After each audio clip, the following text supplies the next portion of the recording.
오늘은 사도행전 35번째 시간입니다. 사도행전 19장 1절부터 20절까지 보도록 합니다. 함께 나누실 말씀 제목은 가면 갈수록 이런 내용으로 함께 보도록 합니다. 지난주에 우리는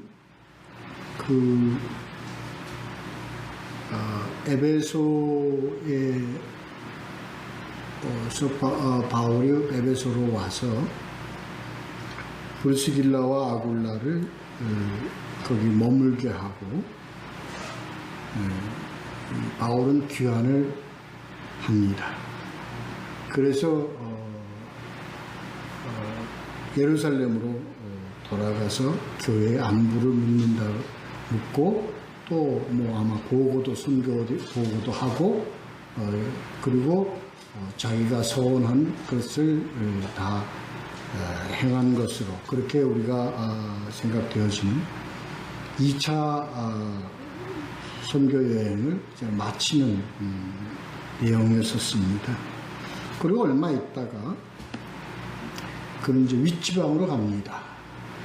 갈라디아와 부르기아 땅을 차례로 다니면서 모든 제자들을 굳건하게 하는 그런 사역을 하죠. 이 갈라디아와 브루스길라를 다니며 제자를 굳건하게 하는 것을 이제 벌써 이미 3차 전도 여행을 시작한 것을 우리가 봐야 합니다. 그리고 이제 이 에베소 현지에서 그 알렉산드리아의 그 아볼로가 이제 오는데, 이 아볼로는 그 알렉산드리아의 환경에서 그가 살았듯이 신학의 중심지에서 살아서 이는 성경에 참 능하고, 물론 이제 구약 성경이겠죠. 그리고 언변도 참 훌륭했다. 근데 이제 브리스길라와 아굴라가 그의 말씀을 듣는 가운데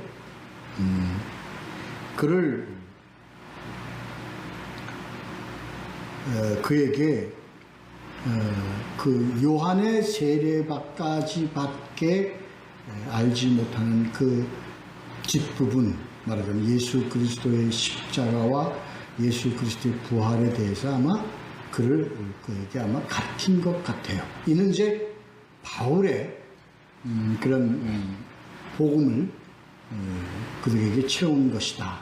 그래서 이 브리스길라와 아굴라가 에베소에 머무르게 한 그 목적을 그대로 이들을 통해서 성취되어 가는 것을 우리가 볼 수 있었습니다. 그래야 이 아볼로는 이제 채워진 복음으로 그는 고린도로 가서 고린도에서 큰 사역을 하게 되었다 하는 그런 내용을 지난주에 보았습니다. 이어서 오늘도 이 에베소에서 일어나는 모든 일들에 대한 그런 기사입니다. 한번 이제 본문을 보면서 우리가 같이 생각을 해보도록 하겠습니다. 먼저 1절부터 7절까지 보도록 합니다. 아볼로가 고린도에 있을 때 바울이 윗지방으로 다녀 에베소에 와서 어떤 제자들을 만나 이르되 너희가 믿을 때 성령을 받았느냐 이르되 아니라 우리는 성령이 계심도 듣지 못하였노라. 바울이 이르되 그러면 너희가 무슨 세례를 받았느냐 대답하되 요한의 세례니라. 바울이 이르되 요한이 회개의 세례를 베풀며 백성에게 말하되 내 뒤에 오시는 이를 믿으라 하였으니 이는 곧 예수라 하거늘 그들이 듣고 주 예수의 이름으로 세례를 받으니 바울이 그들에게 안수하며 성령이 그들에게 임하심으로 방언도 하고 예언도 하니 모두 12사람쯤 되니라. 여기까지 먼저 보도록 하겠습니다. 이 내용을 우리가 좀 이해를 하려면요, 좀 더 이제 우리가 이해를 가지려면 지난 시간에 했던 내용하고 연계를 해야 합니다. 이것은 아볼로와 이 에베소에 와서 브리스길라와 아굴라의 어떤 내용, 복음을 듣고 채워서 고린도로 간 아볼로와 연관된 내용이기 때문에 우리가 보는 것입니다. 그래서 이렇게 시작을 합니다. 아볼로와 연관된 내용을 나타내기 위해서 아볼로가 고린도에 있을 때 이렇게 시작을 합니다. 그럴 때 이제 그 3차 전도여행을 우리가 시작한 그 바울이 갈라디아와 부르기아를 거쳐서 지금 이 에베소로 온 겁니다. 그리고 여기서 이제 어떤 제자들을 만나 이렇게 되어 있습니다.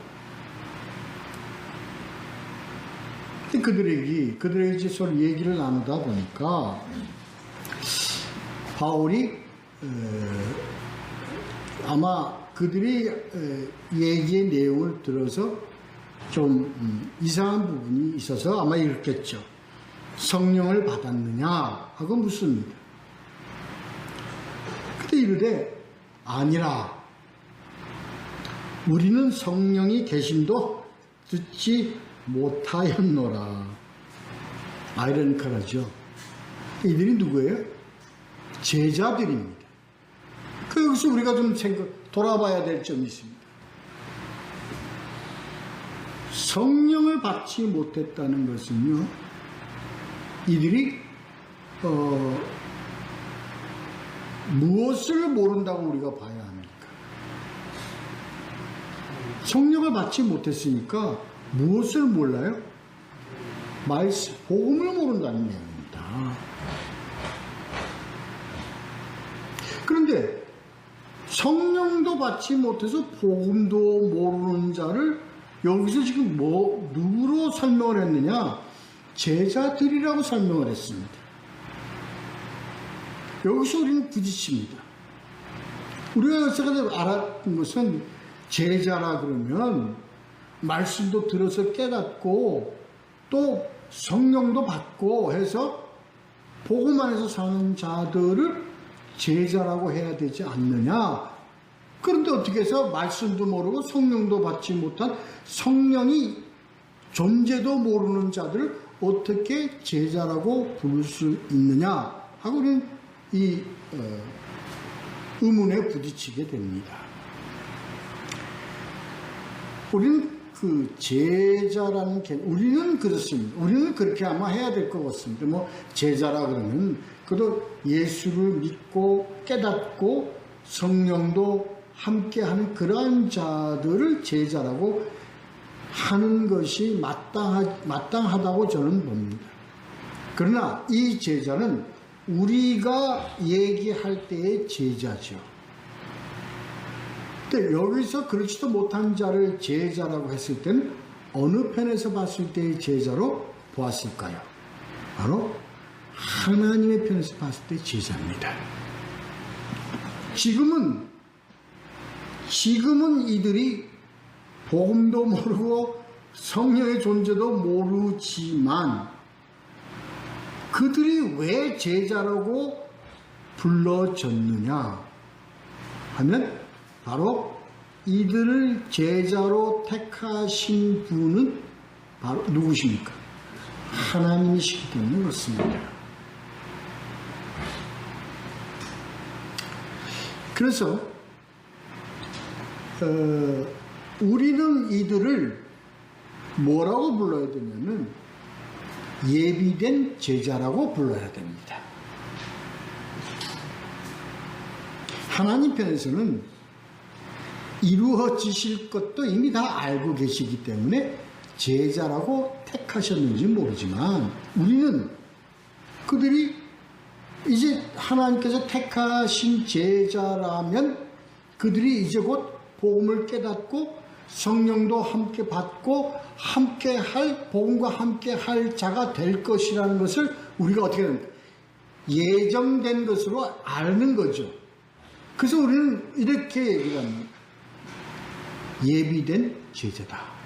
다시 말해서 예정된 제자다. 이렇게 보면, 이렇게 생각하면 될 것 같습니다. 왜 이걸 제가 지금 말씀을 드리려면, 우리가 교회에 왔을 때 처음 성도들이 다 어떻습니까? 말씀도 모르고 성령도 관계없고 그저 누구의 손에 끌려왔든 하나님의 부르심에 왔든 어떻든 간에 원하는 마음으로 교회에 모이게 되는 거죠. 그랬을 때 우리는 이들을 뭐라고 불러야 될까요? 우리는 그들을 이미 하나님께서 정해 주셨으면, 택해 주셨으면 그는 이미 예비된 제자다. 예정된 제자로 우리가 봐야 할 것입니다.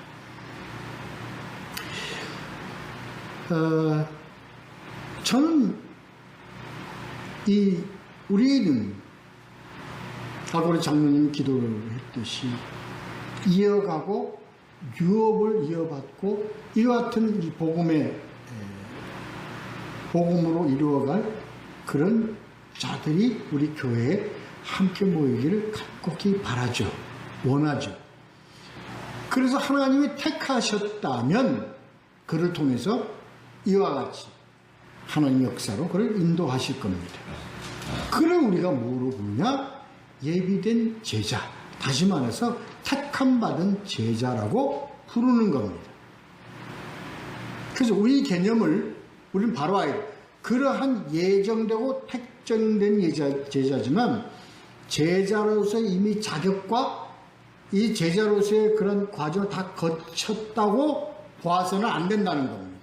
그 구분할 수 있어야 됩니다. 지금 그래서 이걸 좀 설명을 드립니다. 자, 그물었더니 성령이 계심도 듣지 못했다. 그러니까 왜 몰랐어요? 이 자들이?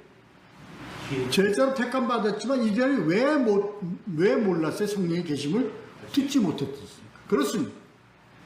그래서 복음이라는 게 그만큼 중요하다는 겁니다. 전하는 자가 있어야 듣지요. 여기에 지금 이들이 그 다음에 보면요. 그럼 너희가 받은 세례는 뭐냐? 너 세례 받았다며? 세례 받았는데 그 세례는 뭐냐? 하니까 그들의 얘기가 요한의 세례냐. 우리 지난주에 했죠. 아볼로가 아는 것은 뭐까지 알아? 요한의 세례까지 아는 거예요. 그러니까 그 요한의 세례는 뭐라고요? 회개의 세례입니다. 회개의 세례는 회개를 하여야만 무엇을 받을 수 있을까요? 천국의 그 영역 안으로 들어갈 수가 있어요. 천국이 뭐예요? 예수 그리스도입니다. 그러니까 요한의 세례라고 하면 뭘까지 받았어요? 회개 세례까지 받았다. 우리가 이렇게 알면 되는 겁니다. 그러면 예수를 소유하고 예수의 복음을 깨달으려면 우리가 뭘 받아야 됩니까? 성령을 받아야 돼요. 그래서 그 성령을 주시는 이가 누구냐? 예수 그리스도이다. 이 지금 7절까지의 내용이 바로 그 내용입니다. 그래서 바울이 그걸 좀 채우는 겁니다. 여기서 아볼로는 복음으로 채워서 어디로 갔어요? 고린도에 갔어요. 고린도에 가니까 아볼로가 브리스길라와 아굴라로부터 받은 복음의 채워짐을 받기 이전에 가르침을 받았던 이 제자들은 무엇의 세례에 대해서 모릅니까? 성령의 세례에 대해서는 모를 수밖에 없죠. 이거를 지금 누가 바울이 와서 채우는 겁니다.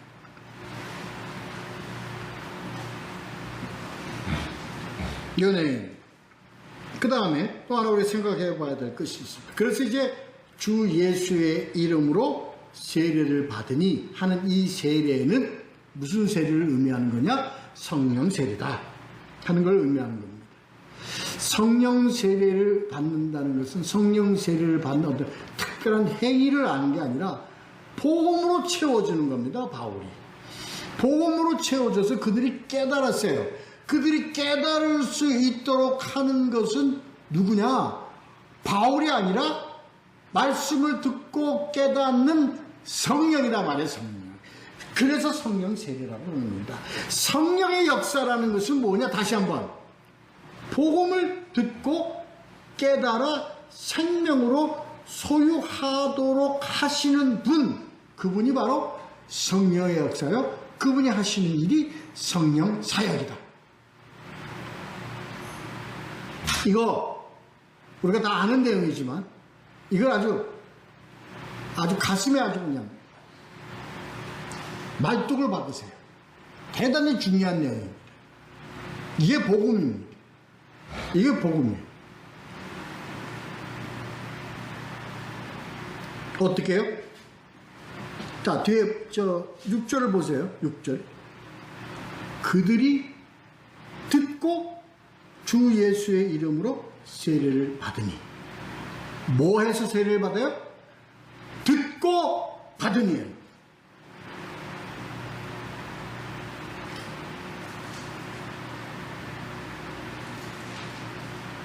여기서 바울이 안수를 했는지 안 했는지 모릅니다. 안수로 그들을 도왔는지 안 도와준지는 모릅니다. 중요한 것은 그들이 성령 세례를 받은 것은 듣고 받은 것이다.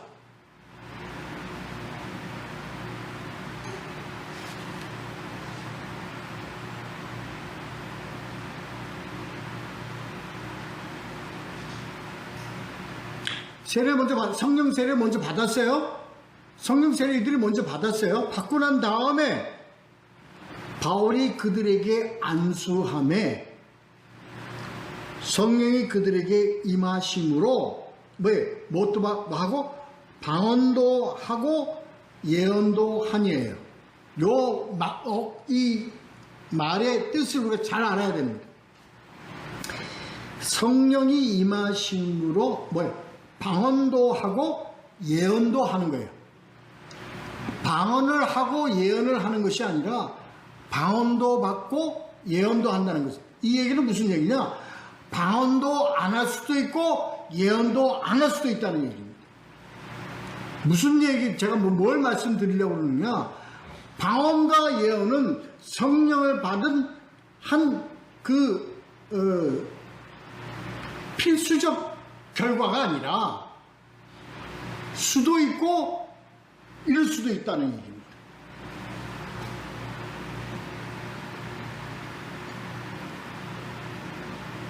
그래서 성령 받은 것에 어떤 그런 방언이나 예언이 성령 받은 것에 대한 결과로 반드시 나타나는 결과로 그렇게 우리가 단언해서는 안 된다는 겁니다. 이미 이들은 성령 세례를 어떻게 받았어? 듣고 받은 거예요. 그 다음에 하는 안수는 하나님께서 그들에게 성령을 주신다는 것을 우리가 깨닫고 또 그것으로 인하여 더 충만해 주도록 연약한 자를 돕는 의미의 안수지, 안수해야 성령 받는다? 아니다. 이걸 우리가 분명히 해야 합니다. 그래서 마치 안수하는 자를 통하여야만 성령을 받는다는 그러한 잘못된 생각을 가져서는 안 된다는 거예요. 분명히 알아야 됩니다. 뭐라고? 어떻게 하고? 듣고 받는 거예요.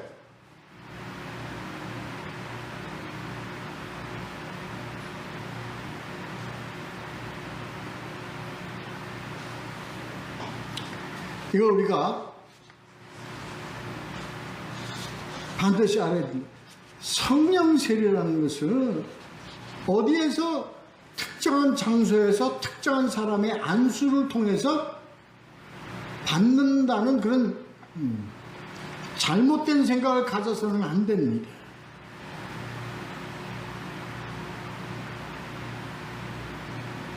제가 얘기했죠. 안수는 뭐예요? 다시 말해서 obligation입니다. 위임입니다. 그리고 어떤 하나님의 그 만지심을 믿고 의지할 수 있도록 도움는 행위다.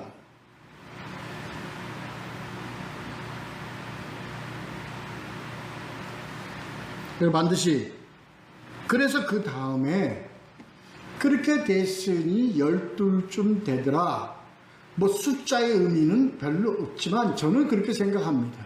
왜 굳이 12쯤 되리라고 얘기를 했냐면 그래서 이들이 처음에는 무슨 택함 받은 제자입니다. 그렇죠? 택함 받은 제자에서 듣고 성령 세례를 받아서 깨달음을 가지고 가니 그들은 무슨 제자가 됐어요? 예비된 제자에서 무슨 제자로? 온전한 제자가 되었다는 겁니다. 그런 의미로 해석을 하는 것이 합당하지 않겠느냐 그렇게 봅니다. 자, 그 다음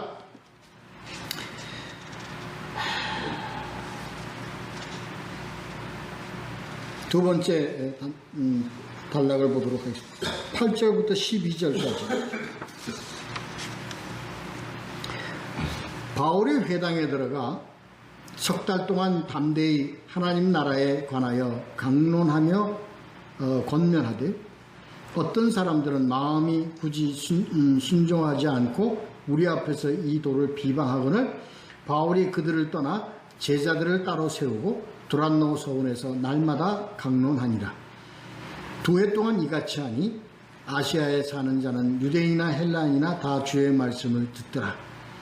하나님이 바울의 손으로 놀라운 능력을 행하게 하시니 심지어 사람들이 바울의 몸에서 손수건이나 앞치마를 가져다가 병든 사람에게 얹으면 그 병이 떠나가고 악기도 나가더라. 이 8절부터 12절까지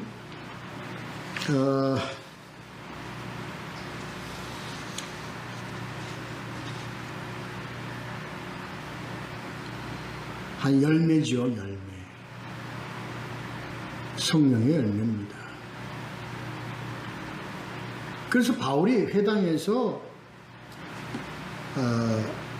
3개월 동안 계속해서 지속해서 복음을 전합니다.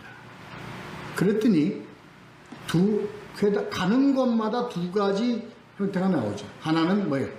비방하는 자가 나오고 또 한편은 어떻게 따르는 자가 나와요.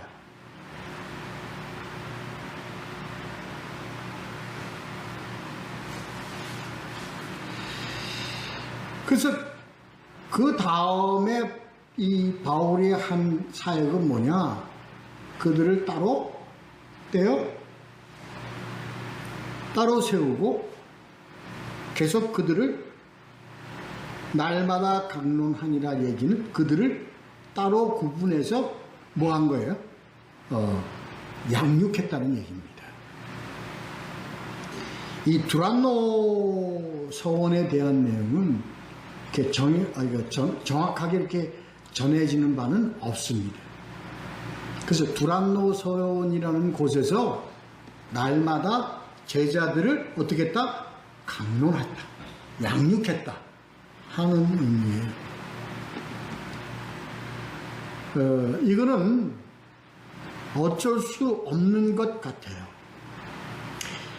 교회에도 들어오는 자들이 모두가 다 예비된 제자들이면 얼마나 좋겠습니까?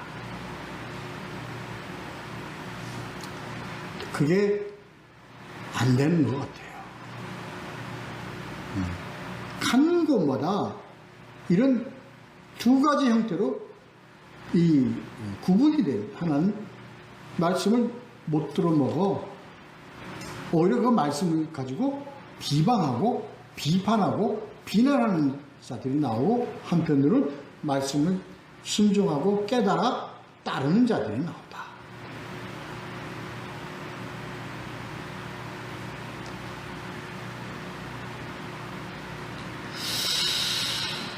이게 왜 제자들을 따로 분리하니까 따로 분리한다는 의미는 물론 여기서 이제 두란노 소문으로 따로 구분해서 하지만 이 의미는 따로 세운다는 의미는 분별력을 갖도록 한다는 겁니다. 구분할 수 있도록 한다는 겁니다. 그래서 왜 그러냐? 같은 교회에서도 이들이 그들에게 이 제자들을 미혹하지 못하도록 하기 위해서입니다. 그래서 그들에게 집중적으로 그들이 바로 복음을 바로 지속적으로 복음으로 성장할 수 있도록 그를 강화해야 될 필요성에 대해서 얘기를 하는 겁니다. 교회는 이 역할을 잘 해야 합니다. 비방하고 비난하는 자들을 통해서 막 이제 바르게 성장되어야 할 자들이 그들에게서 넘어가서는 안 됩니다. 그들에게 미혹당해서는 안 됩니다. 그러기 위해서는 어떻게 해야 될 필요가 있습니까? 복음으로 그들을 강화시켜야 합니다. 이것을 어떻게 지속적으로 해야 합니다.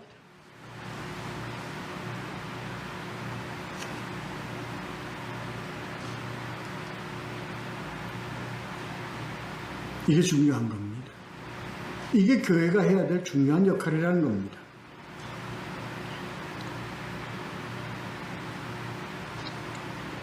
그렇게 돼서 이렇게 계속적으로 지속적으로 복음으로 강화되어지고 양육되어지고 성장되어진 예수 그리스도의 제자는 유대인이나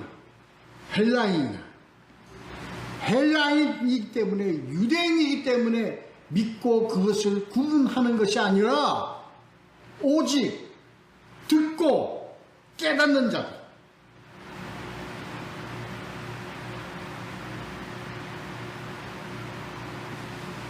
듣고 깨닫는 자 하나님께서의 구분은 왜? 복음을 듣고 깨닫고 소유했느냐? 그렇지 못하느냐?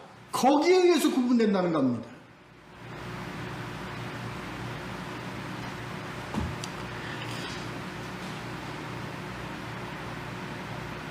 행위로 구분하는 게 아니고 물질로 구분하는 것이 아니고 그런 충성으로 구분하는 것이 아니고 오직 복음을 듣고 깨닫고 순종하느냐 아니면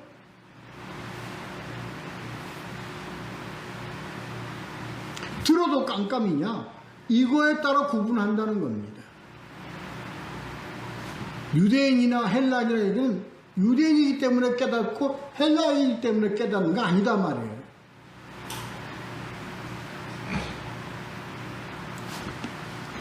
그 다음에 중요한 겁니다. 이거와 연결을 해야 됩니다. 말씀을 듣고 깨닫더니 그 다음에 하나님이 바울의 손으로 놀라운 능력을 행하게 하신 이걸 우리가 바르게 해석을 해야 돼요. 바울에게 능력을 줬다고 해석을 해서 안 된다는 얘기니까 그게 아니라니까. 바울의 손으로 이 얘기는 바울을 통해서 이 바울은 뭐한 자입니까? 능력을 행한 자가 아니라 뭐한 자예요? 복음을 전한 자예요. 이걸 우리가 해석을 잘해야 된다니까. 우리가 잘 알아들어야, 잘 알아먹어야 된다니까요. 이걸 사람들은요, 바울을 통하여, 아니면 무슨 능력 있는 사람을 통해서, 하나님이 세우신 종을 통하여, 이렇게 해석을 합니까? 전부 다 뭔 주의가 되냐면요, 전부가 다 인본주의가 되는 거예요.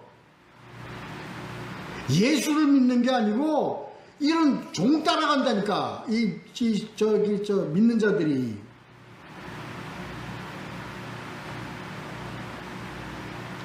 그래서 곧단 소리가 나오는 겁니다. 특별하게 세우신 종.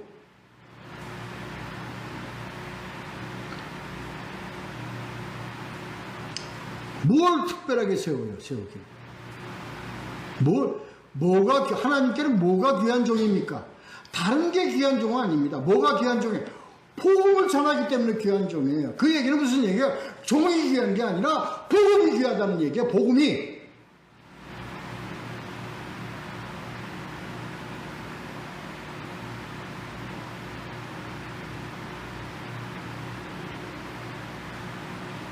나는 죽어야 하고 그는 살아야 되리라. 우리 이거 잘 알아야 됩니다. 나 이 종은 죽어야 돼요. 그래야 충성하는 거예요. 누가 살아야 돼요? 내 안에 계신 예수 그리스도가 살아야 되는 거예요. 예수 그리스도가. 그게 바로 복음입니다. 오늘 이 말씀 이게요, 우리 신앙의 생명이 돼야 된다니까. 이게 아주 말씀의 아주 핵심적인 게 돼야 돼요. 그래서 복음을 전하는 자를 통해서 복음이 뭘 하게 해요? 능력이 나타나게 한다는 얘기예요. 능력을 행하게 한다는 거예요. 그러니까 능력을 행하게 하는 게 복음 전하는 자가 능력을 행하는 게 아니라, 흥분해. 복음이.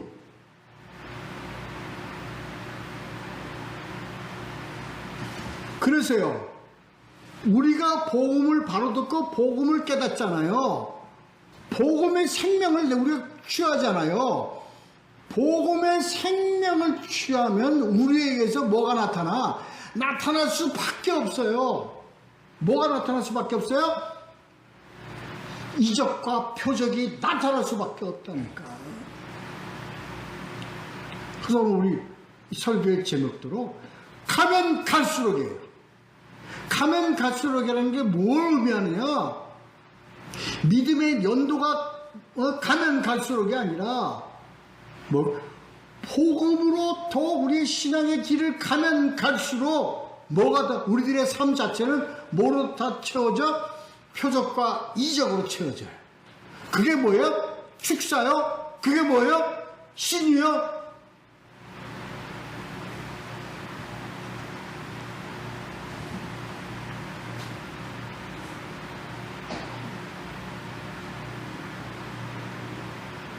나와 있잖아요. 복음의 타치가 되면요, 복음의 타치가 되면 그 자체가 뭐하냐? 악기가 나와요. 도망간다니까요. 못된 데 들어요. 우리 안에 있는 어떤 모든 암덩어리가 아니라 부정적인, 우리를 죽이려는 사단의 장난인 어떤 것도 우리 몸에 못 붙어 있다니까요. 나간다니까요. 그래서 복음의 빛이 비치면 뭐가 물러나요? 어둠이 물러나게 되어 있다니까요. 그 어둠이 뭐예요? 그 어둠이 부정적인 세계에 속한 것들입니다. 그게 바로 뭐냐? 병이요, 질고요, 고통이요, 죽음이요. 그래서 복음은 어디까지 갑니까? 우리가 죽음을 이기는 데까지 간다니까요.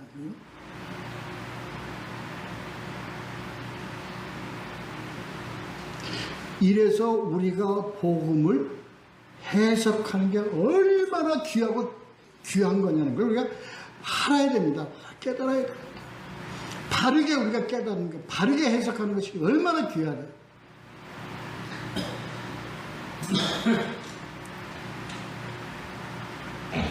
저도 복음 전하는 자의 한 사람입니다. 결타고 제가 이렇게 얘기합니다. 복음 전하는 자의 능력 있는 거 아닙니다. 이거 알아야 됩니다. 제 입에서 나가는 그 복음 자체가 능력이 있는 거예요.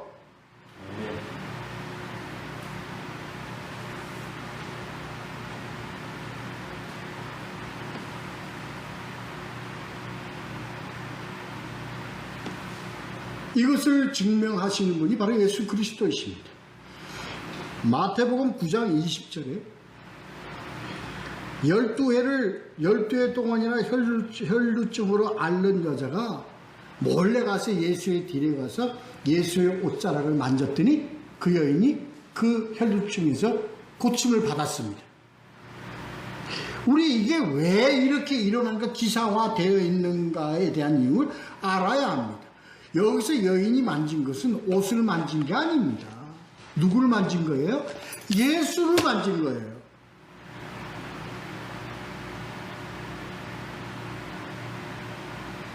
예수를 만졌다는 게 뭔가요? 예수 몸을 만졌다는 겁니까? 아니에요. 예수라는 그 진리의 몸 손을 댔다는 거예요. 다시 말해서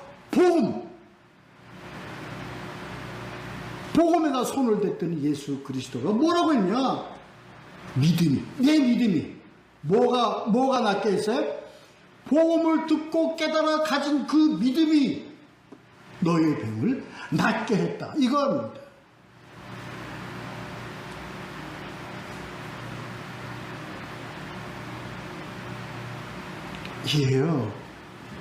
이게 교회예요. 이게 희락이에요. 이보다 더 큰 희락이 있을까요?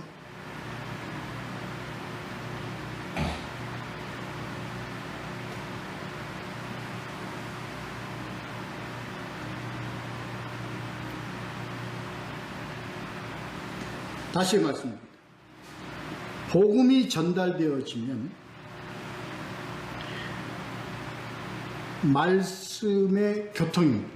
말씀으로 만져진다는 것은 말씀의 교통입니다. 그게 뭐냐? 손수건이나 앞치마입니다. 이게 이해가 잘 되셔야 됩니다. 그랬을 때, 이럴 때 그 복음이 만져짐으로, 복음이 타치됨으로, 복음이 다루어짐으로 뭐가 이루어지냐? 축사와 신유가 이루어지는 겁니다.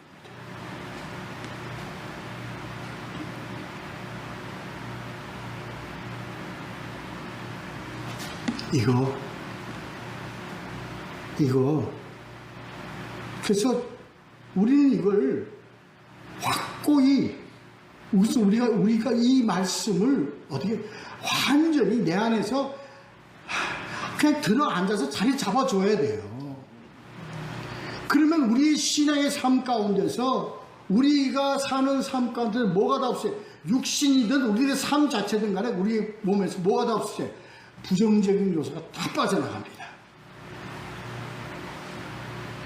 그래서 우리가 환자를 위해서 기도할 때도 이 참 답답한 부분이 이 부분입니다. 기도를 하죠. 암에 걸린 환자로서 기도도 하고 또 뭐 어디 걸려 기도도 하죠. 기도도 하는데 답은 이건데 이게 답인데 쉬운가요? 쉽지 않습니다. 더더구나 누가 가서 잡았어요? 예수가 내 옷 잡으라고 그랬어요? 예수가 내 옷 잡으라고 그랬어요? 내 옷 만지라고 그랬어요? 아니에요. 12년 안에 혈루증 하는 여인이 뒤로 가서 몰래라도 예수 그리스도를 잡았다는 거예요. 이게 중요하다. 이게 어디로 가는 길이에요? 이게 시기로 가는 길이에요. 이게 축사로 가는 길이에요.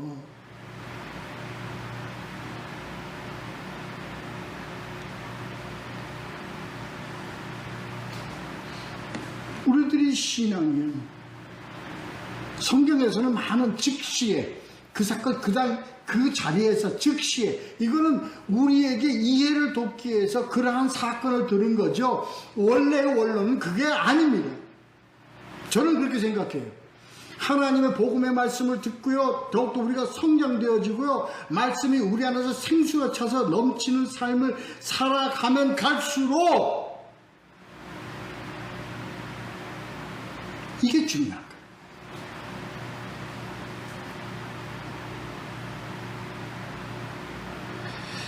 믿으시기 바랍니다. 이게 믿음입니다.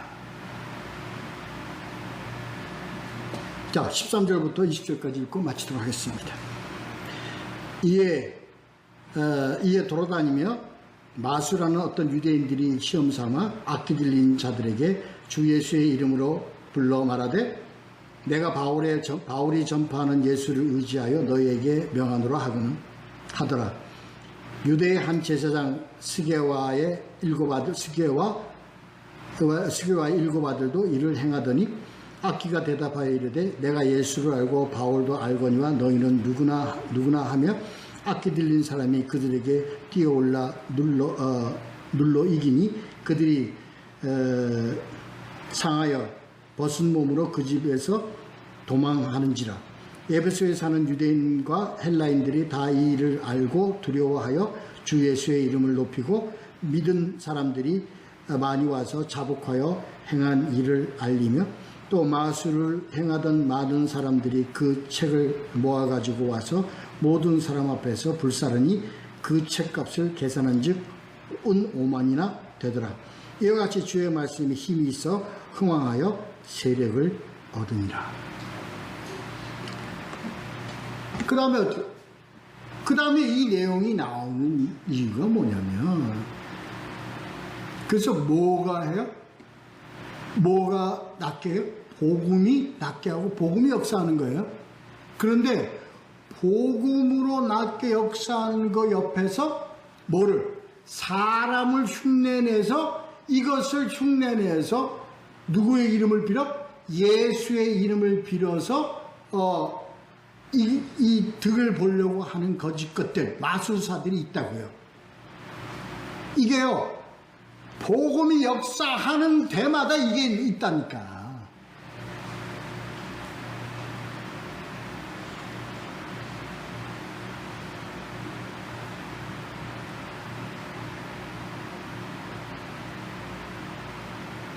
이게 그래서 행위나 주술이나 이런 것으로서 신유하고 집회하고 이런 것들에 절대 속아서는 안 됩니다. 왜? 누가 안 속기 때문에? 귀신이 안 속아요. 그 얘기예요. 귀신이 안 속아요. 귀신이 안 속는 걸 누가 속아요? 사람이 속고 있다고.